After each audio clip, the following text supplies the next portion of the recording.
If the fructose in sugar and high fructose corn syrup has been considered alcohol without the buzz in terms of its potential to inflict liver damage, what about the source of natural fructose, fruit? Only industrial, not fruit fructose intake was associated with declining liver function. Same thing with high blood pressure. Fructose from added sugars was associated with hypertension, but fructose from natural fruits is not.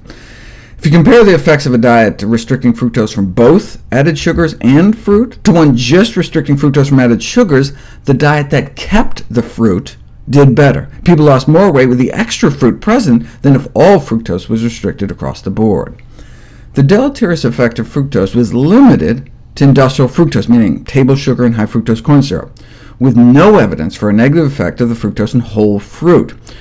This apparent inconsistency might be explained by the positive effects of other nutrients, like fiber and antioxidants, in fresh fruit. Well, let's find out. If you have people drink a glass of water with 3 tablespoons of table sugar in it, which is like a can of soda, this is the big spike in blood sugar you get within the first half hour.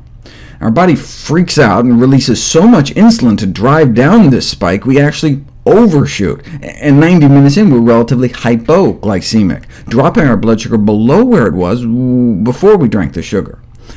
In response, our body dumps fat into our bloodstream as if we're starving.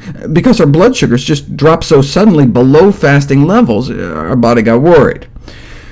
Now, what if you add blended berries in addition to the sugar, like a berry smoothie? Now, they have sugars of their own. In fact, in this experiment, an additional tablespoon of sugar's worth. So the blood sugar spike should be worse, right? No. Not only was there no additional blood sugar spike, here's the critical part: no hypoglycemic dip afterwards. Blood sugar just went up and down without that overshoot, and without the surge of fat into our blood. This difference was attributed to the semi-solid consistency of the berry meals, which may have decreased the rate of stomach emptying compared to just guzzling sugar water. In addition, the soluble fiber in the berries has that kind of a gelling effect in the intestines that slows the release of sugars.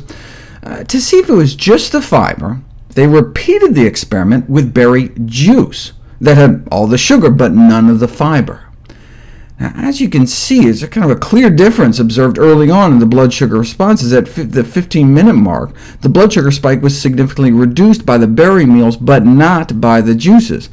But the rest of the beneficial response, right, like at 90 minutes, were almost the same between the juice and the whole fruit, suggesting that fiber may just be part of it. It turns out there are fruit phytonutrients that inhibit the transportation of sugars through the intestinal wall into our bloodstream.